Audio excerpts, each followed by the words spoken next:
უცხო ქვეყნის ტერორისტულ ორგანიზაციაში გაერთიანებისა და ტერორისტულ საქმიანობაში დახმარების ბრალდებით საქართველოს 3 მოქალაქე დააკავეს. საპოლიციო მოქმედებები სასამართლოს განჩინების საფუძველზე აჭარის რეგიონში ერთდროულად 5 სხვადასხვა ადგილას ჩატარდა.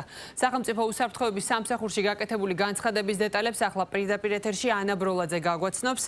ის გვერდდება ღია ეთერში. ანა, გისმენთ, უფრო მეტ დეტალს ველოდებით ამ საქმესთან დაკავშირებით. შენგან გისმენთ.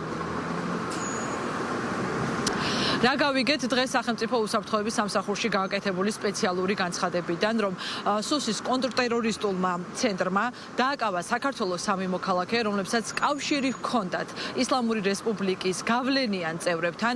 გარკვეულწილად მიმდინარეობდა სამზადისი, რომ ეს ადამიანები, ისლამური სახელმწიფოს წევრები, შემოიყვანათ ჩვენს ქვეყანაში ფარულად. შექმნილი იყო გარკვეულწილად პლაცდარმი, რომელიც მოამზადებდა რელიგიური ექსტრემიზმის კუთხით კიდევ უფრო მეტ ადამიანს. ჩვენი ქვეყნის ტერიტორია გამოყენებული ყოფილიყო როგორც ტრანზიტული სივრცე ტერორისტული აქტების მოსაწყობად. სახელმწიფო უსაფრთხოების სამსახურში გაკეთებული განცხადების დროს ითქვა, რომ საქართველოს 3 მოქალაქე არის დაკავებული, ამოღებულია შესაბამისი ატრიბუტიკა, საბრძოლო მასალა და ეს ღონისძიებები, როგორც აღნიშნელიზა, გატარდა 5 სხვადასხვა ადგილას. სახელმწიფო უსაფრთხოების სამსახურის კონტრტერორისტულმა ცენტრმა უცხო ქვეყნის ტერორისტულ ორგანიზაციაში გაერთიანების და ტერორისტულ საქმიანობაში დახმარების ფაქტზე მიმდინარე გამოძიების ფარგლებში სასამართლოს განჩინების საფუძველზე აჭარის რეგიონში ერთდროულად 5 სხვადასხვა ადგილას სპეციალური ღონისძიება ჩაატარა. შედეგად დაკავებულია საქართველოს 3 მოქალაქე. კონტრტერორისტული ცენტრის მიერ გატარებული ოპერატიულ-სამძებრო და საგამოძიებო მოქმედებების შედეგად მოპოვებული მტკიცებულებების საფუძველზე გამოვლინდა გარკვეული ტერორისტული აქტივობები. ტერორისტულ იდეოლოგიაზე ჩამოყალიბებული ეგრეთ წოდებული თექბირისტების ჯამაათის წევრებს კავშირი ჰქონდათ ტერორისტული ორგანიზაცია ისლამური სახელმწიფოს უცხო ქვეყანაში მყოფ გავლენიან ლიდერებთან, რომელთა მითითებით და სამომავლო ტერორისტულ მიზნებისთვის ჯამაათის სახით ჩამოაყალიბეს რადიკალურ ისლამისტურ იდეოლოგიაზე დაფუძნებული დაჯგუფება. ისინი გამოირჩეოდნენ განსაკუთრებული აგრესიით სხვა რელიგიის მიმდევრების მიმართ.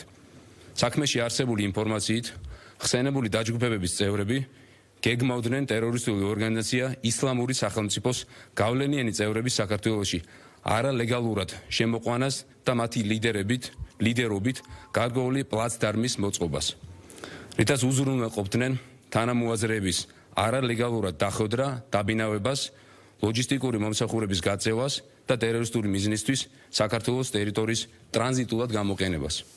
დღეს დილით გამთენისას ჩატარებული საგამოძიებო მოქმედებების შედეგად ამოღებულია ტერორისტული სიმბოლიკის სამსახველი ნივთები, ასაფეთქებელი ნივთიერებები, დიდი რაოდენობით საბრძოლო მასალა და ცეცხლსასროლი იარაღები, სამხედრო აღჭურვილობა, მობილური ტელეფონები და სხვა სახის ელექტრონული ინფორმაციის მატარებელი მოწყობილობები, განსაკუთრებით დიდი ოდენობით სხვადასხვა ვალუტის ფულადი თანხა და გამოძიებისთვის მნიშვნელოვანი სხვა მტკიცებულებები.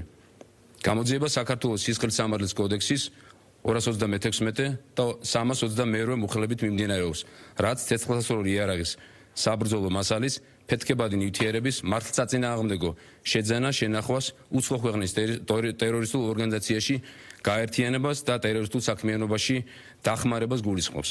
დანაშაულით 17 წლამდე თავისუფლების აღკვეთას ითვალისწინებს.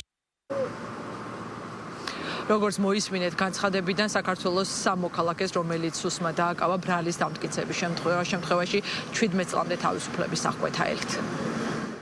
მადლობა ანა ბროლაძე იყო პირდაპირ ეთერში.